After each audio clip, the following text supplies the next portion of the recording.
Hello friends and welcome to med project medical lecture आणि मी तुमचा मित्र प्रशांत शिंदे आपल्या एका नवीन व्हिडिओमध्ये तुमचं सर्वांचं स्वागत करतोय. तर मित्रांनो, आपलं जे नर्सिंग ॲप्टिट्यूडचे क्लासेस आहेत तर ते चालू झालेले आहेत. ज्या पण विद्यार्थ्यांनी अजूनपर्यंत एनरोलमेंट केली नसेल तर त्यांनी लवकरात लवकर मित्रांनो एनरोलमेंट करून घ्या. कारण की हा जो सेकंड चॅप्टर आहे हाच फक्त आपण ॲज अ डेमो म्हणून YouTubeवर टाकतो आहे. त्याच्यानंतरचे सर्व लेक्चर्स तुम्हाला डायरेक्टली आपल्या बॅचमध्ये बघायला भेटतील. ओके, तर आपला मित्रांनो चालू आहे चॅप्टर नंबर 2 ज्यामध्ये आपण ऑर्गन हायलाइटची जे सर्व थिअरी आहे तर ती मित्रांनो थिअरी आपण कंप्लीट केली. तर आजपासून आपण जे त्याच्यावर एमसीक्यू आहेत तर ते 100 एमसीक्यू आय थिंक आहेत. 90 एमसीक्यू आहेत. ओके, या पीडीएफमध्ये 90 एमसीक्यू आहेत. आपण 9 सिस्टम बघितल्या. प्रत्येक सिस्टमवर मी 10-10 एमसीक्यू मित्रांनो डिझाइन केलेले आहेत. तर ते एमसीक्यूची तुमच्या याच्यामधून चांगल्या पद्धतीने प्रॅक्टिस होणार आहे. आणि हे जे एमसीक्यू असणार आहे मित्रांनो तुम्हाला फक्त नर्सिंग ॲप्टिट्यूडमध्ये नाही तर तुम्हाला याची जो फायदा आहे तर तो तुम्हाला आपल्या बायोलॉजीमध्ये पण होणार आहे. तर दोन्ही पण विषयाची प्रॅक्टिस तुमची याच्यामधून होणार आहे. त्यामुळे आजचा जो व्हिडिओ आहे तर तो शेवटपर्यंत नक्की बघायचा आहे. खूप इम्पॉर्टंट असणार आहे हा व्हिडिओ आणि भरपूर सर्व आपण वेगवेगळ्या प्रकारचे एमसीक्यू याच्यामधून डिस्कस करू. तर आजचा मित्रांनो आपला जो फर्स्ट एमसीक्यू आहे इथून आपण आपल्या आजच्या क्लासचं नारळ फोडतोय. तर basic structure and functional unit of the nervous system याचं आन्सर काय असणार आहे तर तुम्ही गेस करा. Basic structure and functional unit of the nervous system. आता जिथे पण नर्वस सिस्टम असेल तर तिथे तुमचा आन्सर काय असणार मित्रांनो तर न्यूरॉन आहे त्याचं आन्सर तुमचं असणार आहे. त्यानंतर हे बाकीचे सर्व जे ऑप्शन आहेत डेंड्राइट, एक्झॉन, सायनॅप्स हे सर्व आपले न्यूरॉनचे पार्ट आहेत. ओके, एक्झॉन आणि डेंड्राइट हे आपल्या न्यूरॉनचे पार्ट आहेत आणि सायनॅप्स म्हणजे काय असतं तर दोन न्यूरॉन जिथे एकमेकांना जुळतात तर त्याला आपण काय म्हणतो सायनॅप्स. म्हणजे connection between the two neurons that is the synapse आणि याचा आन्सर मित्रांनो see that is the neuron. Okay, न्यूरॉनचे पार्ट कोणते कोणते आहेत त्यानंतर न्यूरॉनचे पार्टमध्ये तुम्हाला मी एक्झॉन सांगितलं होतं, एक्झॉन टर्मिनल सांगितलं होतं. त्यानंतर myelin sheath, Schwann cells, node of Ranvier सर्व गोष्टी आपल्या डिस्कस करून झालेल्या आहेत. ज्या विद्यार्थ्यांनी नोट्स काढल्या असेल तर त्यांना चांगल्या पद्धतीने माहिती असेल की आपण न्यूरॉनबद्दलचा पूर्ण स्टडी केलेला आहे. न्यूरॉनचे सर्व पार्ट आय थिंक तुमच्या आता पार्ट झालेले असतील. ओके, त्यानंतर आजच्या व्हिडिओचा मित्रांनो नेक्स्ट एमसीक्यू आहे the junction between the two neurons is called dash dash. दोन न्यूरॉनचं मधलं जे जंक्शन आहे तर त्या जंक्शनला आपण काय म्हणतो तर त्याला आपण म्हणतो मित्रांनो सायनॅप्स. त्यानंतर बाकीचे जे ऑप्शन आहेत तर ते सर्व रॉंग आहेत. एक्झॉन आहे, मायलिन शीथ, त्यानंतर नोड ऑफ रॅनवियर हे सर्व आपले रॉंग आन्सर्स आहेत. राईट आन्सर कोणतं आहे आपलं आन्सर बी. त्यानंतर नेक्स्ट क्वेश्चन आहे आपला largest part of the brain is dash dash. हा क्वेश्चन मित्रांनो खूप इम्पॉर्टंट आहे. याच्यावर तुम्ही स्टार मार्क करून ठेवा कारण की हा क्वेश्चन तुम्हाला विचारले जाण्याचे खूप जास्त चान्सेस आहेत. बायोलॉजीमध्ये पण हा क्वेश्चन मे बी विचारला जाऊ शकतो. Largest part of the brain तर लार्जेस्ट पार्ट कोणता मित्र आपल्याला जो सेरेब्रम आहे तर सेरेब्रमला आपण काय म्हणतो आपल्या ब्रेनचा लार्जेस्ट पार्ट असं म्हणतो. सेरेब्रमचे दोन हेमिस्फिअर असतात. एक असतो राईट हेमिस्फिअर, एक असतो लेफ्ट हेमिस्फिअर. आणि राईट आणि लेफ्ट हेमिस्फिअर जिथे एकमेकांना अटॅच होतात त्या स्पेशल पार्टला आपण काय म्हणतो कॉर्पस कॅलोझम. तर जे विद्यार्थी नीटची वगैरे तयारी करत असतील तर त्यांना हे सर्व गोष्टी माहिती असेल तर याच्यावर मित्रांनो एमसीक्यू विचारला जाऊ शकतो की राईट हेमिस्फिअर आणि लेफ्ट हेमिस्फिअर जिथे एकमेकांना अटॅच होतं तर ते अटॅच करणाऱ्या पार्टला आपण काय म्हणतो that is the corpus callosum. Okay, त्यानंतर मेडुला ऑब्लिंगेटावर पण क्वेश्चन विचारला जातो. याला आपण रेस्पिरेटरी सेंटर असं म्हणतो.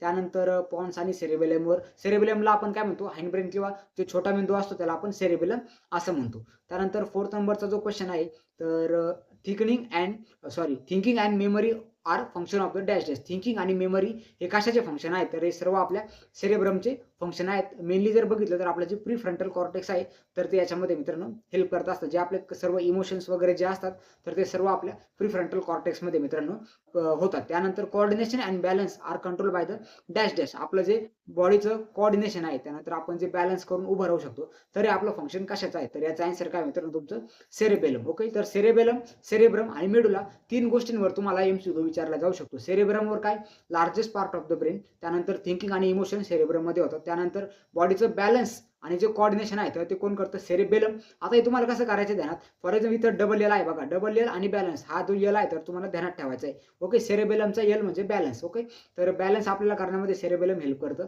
आणि जे मेडुला आहे तर मेडुलामध्ये आपलं रेस्पिरेटरी सेंटर आहे मित्रांनो प्रेझेंट असतं.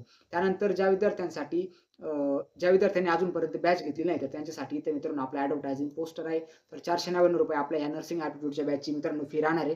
ज्यामध्ये तुमचं थिअरी ॲज वेल ॲज एमसीक्यू दोन्ही पण पार्ट मित्रांनो कव्हर करून घेतले जाणार आहे. सर्व लेक्चर्स आहेत तर ते एक्झाम टाईमपर्यंत व्हॅलिड असतील. रेकॉर्डेड सेशन तुमच्यासाठी सर्व गोष्टी मित्रांनो अवेलेबल असणार आहेत. ओके, त्यानंतर नेक्स्ट जो आपला एमसीक्यू आहे त्यामध्ये आपण बघणार आहे मित्रांनो respiration and heart rate are control by the dash dash. आणि याचा मी आन्सर आतापर्यंत मित्रांनो तुम्हाला 2-3 वेळेस सांगितले तर त्याचा आन्सर काय आपलं मेडुला ऑब्लिंगेटा. ओके, सी आन्सर आहे इथं मेडुला ऑब्लिंगेटा. त्यासोबत मित्रांनो ज्या विद्यार्थ्यांनी अजूनपर्यंत आपली मेगा टेस्ट सिरीज घेतलेली नसेल तर त्यांनी आपली मेगा टेस्ट सिरीजमध्ये मित्रांनो आजच एनरोलमेंट करून घ्यायचं आहे. लिंक तुम्हाला व्हिडिओच्या डिस्क्रिप्शनमध्ये भेटणार आहे. त्यासोबत आपल्याला ही जी मेगा टेस्ट सिरीज आहे तर मेगा टेस्ट सिरीजमध्ये मित्रांनो तुमचा फायदा कशा पद्धतीने होणार आहे कारण की याच्यामध्ये तुम्हाला भेटणार आहे मित्रांनो 20 क्वेश्चन पेपर पेपर आणि 20 पैकी जर बघितले तर पहिल्या 5 क्वेश्चन पेपर जे आहेत तर ते तुम्हाला डायरेक्टली आपल्या प्रिव्हियस इयरचे क्वेश्चन पेपर भेटणार आहे. जे तुम्ही भरपूर जण मला रिक्वेस्ट करत होते की सर आम्हाला प्रिव्हियस इयरचे क्वेश्चन पेपर द्या. तर प्रिव्हियस इयरचे क्वेश्चन पेपर मित्रांनो आपण याच्यामध्येच एनरोल केलेले आहेत. तर सर्व जे आहेत तर ते सर्व तुम्हाला 199 मध्ये हे सर्व कंटेंट मित्रांनो अवेलेबल असणार आहे. 15 क्वेश्चन पेपर आणि 5 तुमच्या प्रिव्हियस इयरचे क्वेश्चन पेपर म्हणजे अशा टोटल 20 मॉक टेस्ट मित्रांनो तुम्हाला 199 मध्ये 199 रुपयामध्ये भेटणार आहे. टोटल तुमचे 2000 एमसीक्यूची प्रॅक्टिस आपल्या या मॉक टेस्ट मधून मित्रांनो होणार आहे. तर आपला नेक्स्ट जो इम्पॉर्टंट एमसीक्यू आहे तर त्याच्याकडे आपण वळूया. Impulse between the brain and body are conducted by. Okay, तर याचा आन्सर काय येणार आहे आपलं स्पायनल कॉर्ड. आपली जी पेरिफेरल बॉडी आहे आणि सेंट्रल जी नर्वस सिस्टम आहे त्याच्यामध्ये आपलं ब्रेन आणि स्पायनल कॉर्ड येते. तर याच्या दोन्हीमधलं जे कनेक्शन आहे तर ते कनेक्शन करण्याचं काम कोणाचं असतं आपल्या स्पायनल कॉर्डचं असतं.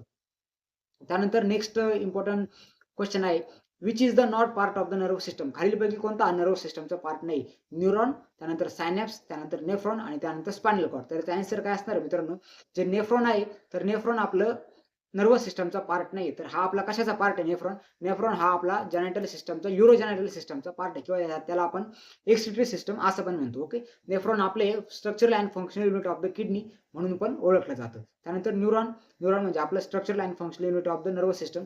त्यानंतर सायनॅप्स म्हणजे जंक्शन बिटवीन द 2 न्यूरॉन्स आणि स्पायनल कॉर्ड म्हणजे आपलं सेंट्रल नर्वस सिस्टमचा पार्ट आहे. एक येतं आपलं ब्रेन आणि एक येतं आपलं स्पायनल कॉर्ड. त्यानंतर मेडुला ऑब्लिंगेटा मेनली कंट्रोल. मेडुला ऑब्लिंगेटा काय कंट्रोल करतो तर त्याचं काम काय मित्रांनो जे आपले जे व्हायटल फंक्शन्स आहेत तर व्हायटल फंक्शन म्हणजे हा क्वेश्चन बघा मित्रांनो कशा पद्धतीने फिरून विचारलाय. वरती आपण काय बघितलं की मेडुला ऑब्लिंगेटाचं फंक्शन काय असतं त्यामध्ये आपण बघितलं आपण जे श्वास घेतोय आणि आपले जे दिल धडक रहा है हमारा म्हणजे आपलं काय हार्ट रेट. तर हार्ट रेट आणि आपले जे श्वास आहे तर दोन्ही पण आपलं मेडुला ऑब्लिंगेटा कंट्रोल करत असतं. बट इथं काय दाखवलं इथे त्यांनी आन्सर दिलंय व्हायटल फंक्शन्स. तर मित्रांनो व्हायटल म्हणजे काय जगण्यासाठी महत्त्वाचे असणारे functions that is the vital functions. Okay, जसं तुम्ही पाणी पिता जेवण करता तसं आपले जे बॉडी आहे तर बॉडीसाठी जगण्यासाठी जे बेसिक फंक्शन आहे बॉडीचं तर ते चालण्यासाठी जे व्हायटल ऑर्गन्स आहेत तर ते कोणते आहेत त्यामध्ये आपले लंग्स येतील आणि आपलं हृदय येणार आहे. तर हृदय आणि आपले लंग्स दोन्ही पण जे आहे त्याचे व्हायटल फंक्शन मेंटेन करण्याचं काम कोणाचं आहे मेडुला ऑब्लिंगेटाचं. तर अशा पद्धतीने फक्त एक शब्द जरी बदलला तरी पण तुमचा एमसीक्यू बदलला जातो आणि भरपूर विद्यार्थी याच्यामध्ये काय होतात मित्रांनो कन्फ्युजन होऊन जाईल विद्यार्थ्यांचं. त्यानंतर मेमरी बॅलन्स आणि इंटेलिजन्स हे सर्व आपले रॉंग आन्सर्स आहेत. त्यानंतर structural unit of the nervous system is neuron and functionally it is the dash dash. आता हा थोडा विचार करण्याचा क्वेश्चन आहे मित्रांनो. बघा structural unit of the nervous system is neuron and functionally it is dash dash. Function काय आहे याच्या म्हणजे हा जो क्वेश्चन आहे तर क्वेश्चनचे डिमांड काय मित्रांनो तुम्हाला की त्यांनी सांगितलंय की नर्वस सिस्टमचे स्ट्रक्चरल युनिट काय न्यूरॉन हे एक्झामिनरला माहिती आहे. बट त्याला तुमच्याकडून काय एक्सेप्ट आहे की याचं प्रॉपर फंक्शन काय असतं. तर याचं secretory function, conductive function, contractile function आणि प्रोटेक्टिव्ह फंक्शन. तर याच्यापैकी आन्सर काय असणार मित्रांनो कंडक्टिव्ह फंक्शन हे याचा आन्सर असणार आहे. कारण की हे काय करतं की इम्पल्सला कॅरी करण्याचं काम करते. आता सिक्रेटरी फंक्शन कशाचं असतं आपल्या ज्या ग्लँड्स असतात जे बॉडीवरले इपिथेलियम असतं तर त्याचं काम असतं मित्रांनो सिक्रेटरी म्हणजे काहीतरी गोष्ट सिक्रेट करतोय. त्यानंतर कॉन्ट्रॅक्टाइल म्हणजे काय हे आपल्या मसलचं फंक्शन आहे. कॉन्ट्रॅक्ट करणे आपल्या मसलचं फंक्शन आहे. त्यानंतर प्रोटेक्शन म्हणजे काय हे अगेन आपल्या इपिथेलियम आणि स्किनचं फंक्शन आहे बॉडीला प्रोटेक्ट करण्याचं. ओके, तर याचा आपला आन्सर काय येणार आहे कंडक्शन हे आपल्या याचं आन्सर येणार आहे. ओके, तर इथे आन्सर बी दिलंय बघा. त्यानंतर 11 नंबरचा जो एमसीक्यू आहे आता आपले 10 एमसीक्यू झाले मित्रांनो नर्वस सिस्टमवर. तर हे काही इम्पॉर्टंट एमसीक्यू आहेत. याच्यावरती अजून कोणते एमसीक्यू विचारले जातात तर ते तुम्ही नोट डाऊन करून घ्या. त्यामध्ये तुम्हाला नोड ऑफ रॅनवियर विचारलं जातं. त्यानंतर मायलिन शीथ आणि श्वान सेल याच्यावर मित्रांनो एमसीक्यू विचारलं जातो. ओके, याच्यानंतर अजून काय सेपरेट टाईपचा एमसीक्यू तुम्हाला नर्वस सिस्टमवर नर्सिंग ॲप्टिट्यूडमध्ये विचारतील असं नाही. हे जे 2 एमसीक्यू आहेत त्याच्यामध्ये तुम्हाला हे 3 मेन फंक्शन ध्यानात ठेवायचे मित्रांनो सेरेब्रम, सेरेबेलम आणि मेडुला ऑब्लिंगेटा. तर हे इम्पॉर्टंट एमसीक्यू आहे त्याच्यामध्ये. त्यानंतर न्यूरॉनवर आणि सेंट्रल नर्वस सिस्टमचे पार्ट ज्यामध्ये सीएनएस मध्ये आपण काय बघतो ब्रेन बघतो आणि स्पायनल कॉर्ड आपण त्याच्यामध्ये बघतो. त्यानंतर आता नेक्स्ट जी इम्पॉर्टंट सिस्टम आहे त्यामध्ये आपण बघणार आहे कार्डिओव्हॅस्क्युलर सिस्टम. याच्यामध्ये पण आपण 10 एमसीक्यू इन्क्लूड केलेले आहेत. Okay, upper chamber of the heart is called. त्याला आपण काय म्हणतो अप्पर चेंबरला आपण मित्रांनो म्हणतो ॲट्रियम. तर आपण हार्टची डायग्राम पाहिली होती. हार्टच्या डायग्राम मध्ये आपण अशा पद्धतीचं मित्रांनो आपलं हार्ट काढतो. ओके, तर आपण सर्व जे चेंबर्स आहेत तर सर्व चेंबर्सचा याच्यामध्येच आपण स्टडी करून घेऊ. अशा पद्धतीने आपला हार्ट डिवाइड असतं 4 चेंबरमध्ये. वरचे जे असतात वरच्या चेंबर्सला आपण काय म्हणतो मित्रांनो ॲट्रियम असं म्हणतो. आणि ॲट्रियमचं काम काय असतं ॲट्रियमला आपण ब्लड कलेक्शन चेंबर असं पण म्हणतो. आणि जे खालचे चेंबर्स आहेत त्याला आपण काय म्हणतो व्हेंट्रिकल्स. व्हेंट्रिकल्स म्हणजे काय ब्लड डिस्ट्रीब्युटिंग चेंबर. तर आता हे जे कलेक्शन चेंबर्स आहेत तर राईट ॲट्रियम जर आपण बघितलं तर सुपेरियर व्हेना केवा आणि इन्फेरियर व्हेना केवा अशा पद्धतीने सुपेरियर व्हेना केवा आणि इन्फिरियर व्हेना केव्हा, अशा 2 व्हेना केव्हामधून हे सर्व ब्लड आपल्या राईट ॲट्रियममध्ये कलेक्ट होतं. आणि लेफ्ट ॲट्रियममध्ये ब्लड कुठून कलेक्ट होतं, तर आपल्या ज्या पल्मोनरी व्हेन्स असतात, तर पल्मोनरी व्हेन्सकडून जे ब्लड आहे तर ते आपल्या लेफ्ट ॲट्रियममध्ये मित्रांनो कलेक्ट होत असतं. आता आपण बघू डिस्ट्रीब्युटिंग चेंबर्स कोणते कोणते आहेत. तर आपलं एक आहे राईट व्हेंट्रिकल आणि एक आहे लेफ्ट व्हेंट्रिकल. तर राईट व्हेंट्रिकल कुठे ब्लड डिस्ट्रीब्यूट करतो, तर तो करतो आपल्या लंगला. आणि जे आपलं लेफ्ट व्हेंट्रिकल आहे तर ते ॲओर्टामधून संपूर्ण बॉडीला ब्लड डिस्ट्रीब्यूट करण्याचं काम करत असतो. त्यानंतर lower chamber of heart is dash dash. आता अप्पर चेंबर म्हणजे ॲट्रियम, लोअर चेंबर म्हणजे व्हेंट्रिकल्स. याच्यावर तुम्हाला वेगळ्या लँग्वेजमध्ये क्वेश्चन कसा विचारला जाऊ शकतो, की रिसिव्हिंग चेंबर्स म्हणजे काय आणि डिस्ट्रीब्युटिंग चेंबर्स म्हणजे काय. तर रिसिव्हिंग चेंबर्स कोणते आहेत आपले, तर त्याच्यामध्ये आहे आपले ॲट्रियम. आणि डिस्ट्रीब्युटिंग चेंबर जे आहेत, तर डिस्ट्रीब्युटिंग चेंबर्स म्हणजे कोण, तर त्याला आपण काय म्हणतो, व्हेंट्रिकल्स. म्हणजे दुसऱ्याकडून घेणारे चेंबर्स ॲट्रियम आणि दुसऱ्याला देणारे चेंबर्स ते झाले आपले व्हेंट्रिकल्स, एकदम मराठी भाषेमध्ये समजून घ्यायचं झालं तर.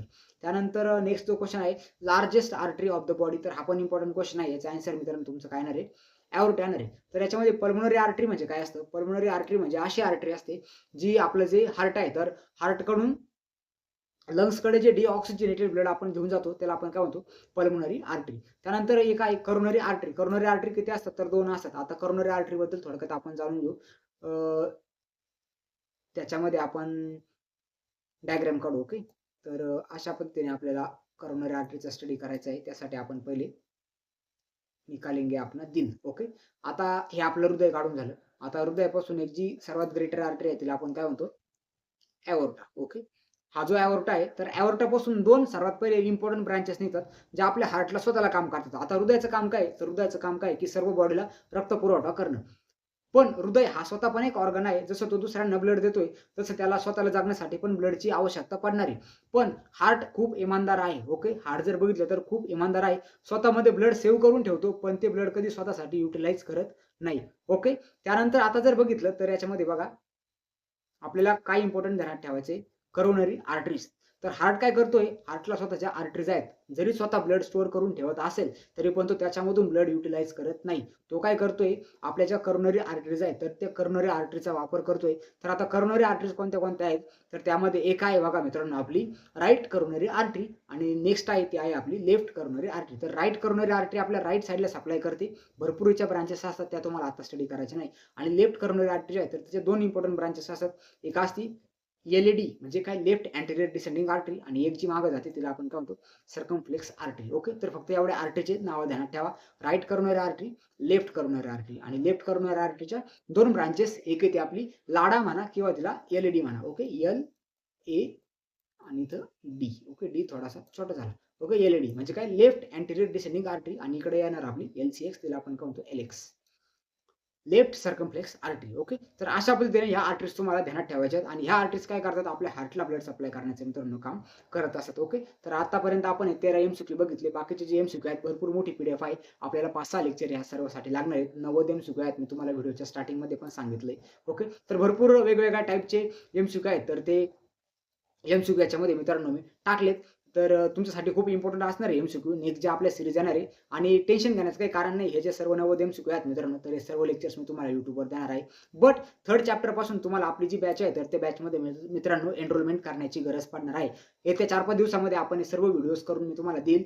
आणि हे जे सर्व 90 एमसीक्यू आहेत तर ते आपण कंटिन्यू मित्रांनो करून घेऊ. त्यानंतरचे जे सर्व लेक्चर असतात तर ते तुम्हाला फक्त डेमो लेक्चर्स आपल्या YouTubeवर येणार नाही. सर्व लेक्चर तुम्हाला आपल्या डायरेक्टली बॅचमध्ये बघायला भेटेल. तर ज्या विद्यार्थ्यांना बॅचमध्ये एनरोलमेंट करायचे आहे त्यांनी लवकरात लवकर बॅचमध्ये एनरोलमेंट करून घ्या. बॅचमध्ये एनरोलमेंट केल्यानंतर हे व्हिडिओज पण तुम्हाला भेटतील रेकॉर्डेड फॉर्ममध्ये. आणि त्यासोबत ह्याचे पीडीएफ आपण इथं शेअर करतोय. या स्क्रीनला जे पीडीएफ दिसतात तर या पीडीएफ पण तुम्हाला मित्रांनो लगेच तिथून डाउनलोड करून घेता येतील. तुमच्या मेमरीमध्ये या पीडीएफ मित्रांनो सेव्ह राहतील. ओके. तर आय होप तुम्हाला सर्वांना आजचे आपण जे 12-13 एमसीक्यू बघितले तर ते समजले असेल आणि अंडरस्टँड झाले असतील. तर भेटूया आपल्या अशाच एका नेक्स्ट इन्फॉर्मेटिव्ह व्हिडिओमध्ये. तोपर्यंत मित्रांनो, wish you all the best for your admission process. जय हिंद, जय महाराष्ट्र.